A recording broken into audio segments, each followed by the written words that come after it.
podcast has to do with the security challenges facing Europe, and not least the European Union, and how one should respond to them. In this context, of course, the issue of the Swedish presidency, the rotating presidency during the first half of 2023, is a topical question. And pictures from Kiruna, one of the northernmost cities of Sweden, are currently being cabled out by more than 70 journalists accompanying the entire European Commission visiting this northern city of Sweden.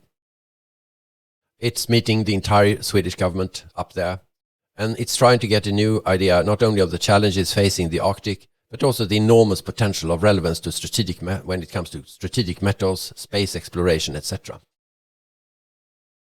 Just a few days ago, there was a major conference in Sälen, in mid-Sweden, in the mountains, a winter resort, where almost the entire Swedish security elite was gathered together with the NATO Secretary General, Sakur, and the Finnish Foreign Minister to discuss the security and defense challenges for Sweden. I listened not least to the Commissioner for Internal Security and Migration at this conference on the importance of how the EU should respond to security challenges. Commissioner Ylva Johansson has in the last couple of years developed from having been a mainstream Swedish social democratic politician with a focus on issues such as labor into an enthusiastic proponent for a serious EU role in crisis response, internal security, and of course being a strong leader in terms of responding to the Ukraine crisis. She lamented in her intervention the initial lack of willingness of member states to entrust the EU with important responsibilities at the beginning of the pandemic. But things got better, and in the end, the EU was actually doing things in terms of procuring vaccines, etc., which could hardly be seen as typical EU competences in the framework of the Lisbon Treaty. During this process, the Commission worked in alert mode, in crisis mode, with taskings being made in the morning and often reported in the evening the same day. Enormous common resources were mobilized and important decisions were made in record time. In parallel, crisis awareness was enhanced and the willingness to really act during crisis was multiplied, which came to be extremely important once the Ukraine crisis again was underway, after having been a serious preoccupation of the EU already almost 10 years ago. This time, through the unprovoked Russian massive aggression against this country and indirectly against Europe with massive migration flows, massive destruction, etc. What this means in terms of extending EU competences to the maximum is perhaps best illustrated through the evolution of the so-called African Peace Facility into the European Peace Facility. What initially was intended to be a way to support the African Union in its peacekeeping functions through training and non-military equipment has developed into a major budget line, off-budget line. Support to Ukraine has been delivered through the member states of actual military equipment already during 2022, amounting to more than 3 billion euros, and this is now being increased with another 2 billion euros. This illustrates the well-known notion that when in crisis, the European Council, with its heads of state and government, are often willing and able to do things which could not have been imagined before the crisis. For a long time, the United States and NATO were reluctant to endorse this capability. But, as was announced during the Sälen Conference, the EU-NATO is now enhancing its cooperative agreement, which is already at this point covers more than 70 different areas. And it is also a fact of a priority for the Swedish presidency. The EU is already now seen as a major catalyst for realizing also NATO priorities, particularly in a wider security context.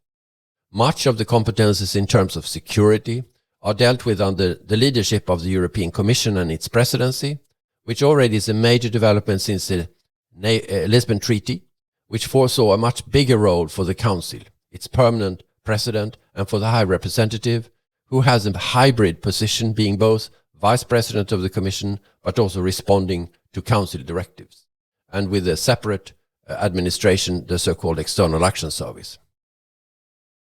But as could be seen during the recent French rotating presidency, it is possible also for a rotating presidency in this new setup to take initiative. And France did, supporting the creation of the so-called strategic compass, the most important external security strategy of the Union at the present time, something which Sweden now also has a role to follow up.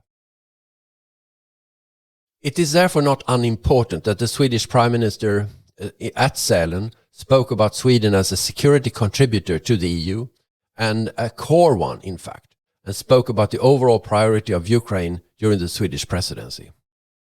This constitutes a major challenge, given the fact that the government is newly established and only now is underway to organize its National Security Council, a new institution in a sense, in the Prime Minister's office, with a new National Security Advisor directly reporting to the Prime Minister. At the same time, a major reorganization of the Foreign Ministry has been made at the beginning of the year, putting together a number of the departments in the Ministry of relevance to Euro-Atlantic security under one head. But beyond this, it is notable that many other departments also are part of this coordination effort already inside the Foreign Ministry, not to mention all the other ministries in one way or another relating to the Ukraine effort. This includes, by the way, what is being done in terms of development policy. So the coordination that needs to be undertaken both on the part of Sweden itself and inside Sweden and in Sweden as EU presidency are enormous. Thousands of meetings are going to be chaired by Sweden in the EU during the coming 6 months, and more than 100 meetings are going to take place in Sweden itself. In parallel, Sweden is managing several crises affecting our country and preparing for NATO accession, as well as moving ahead towards almost doubling the defense budget in the coming 3 years and re-establishing an almost non-existing civil defense. It is therefore not a surprise, at least not to me, when the Social Democratic columnist Anders Lindberg at the end of the conference, in one of the final comments, stated what was the obvious, namely that a major issue is not only money, it is indeed people. The question of personnel, how to train, how to procure, how to mobilize all the expertise and all the people that are necessary to do all this work in the short to medium to long term. Foreign Minister Billström, former Deputy Speaker of the Parliament, made a statement at the Security Conference in Sälen linking Swedish national interest with a united and strong EU. He promised to do everything possible to promote an active and united policy on the part of the EU to counter Russian aggression and support Ukraine as an attack on the European security order and the cooperation that has of conciliation and peace that has been developed between the peoples of Europe. He said that Sweden will push for the EU to continue to stand up for international law and the rules-based world order, and mentioned the extensive work on implementing and developing sanctions, which also will continue during the Swedish presidency. Sweden promises to seek to ensure the best possible conditions for the new military operation, which the EU is setting up, for the training of Ukraine armed forces. The security reform work will also continue through the civilian effort, where Sweden is the EUAM, where Sweden is one of the largest personnel contributors. So Sweden will push for accountability for war crimes committed during Russia's aggression against Ukraine. And he spoke not only about the need for supporting Ukraine in order to win the war, but also to win the peace, which will include the greatest possible support in terms of political, economic, military and humanitarian needs. He stressed the importance of the process of getting closer to the EU, including responding to the ambitions of Ukraine, Moldova and Georgia to become members of the Union. And in this context also mentioned the importance of integration in the Western Balkans. The EU is important for Sweden, and this has been stressed by not only him but also by the Prime Minister, and it has an importance not only directly towards Sweden but also in the transatlantic community. And this importance is enhanced through the broad important toolbox of the EU. So he wants to help to strengthen the EU's role as a global security actor and push for the implementation of the goals of the strategic compass. He also mentions civilian crisis management. He mentions hybrid and cyber threats, cooperation with NATO, and the importance of technology, as illustrated during the Kiruna visit, the importance of strategic metals, semiconductors, etc. In terms of trade policy, he mentions the fact that, of course, you need an open and sustainable external trade policy, but you also have to avoid being naive. You have to managing flows to reduce vulnerabilities when it comes to supply chains, etc.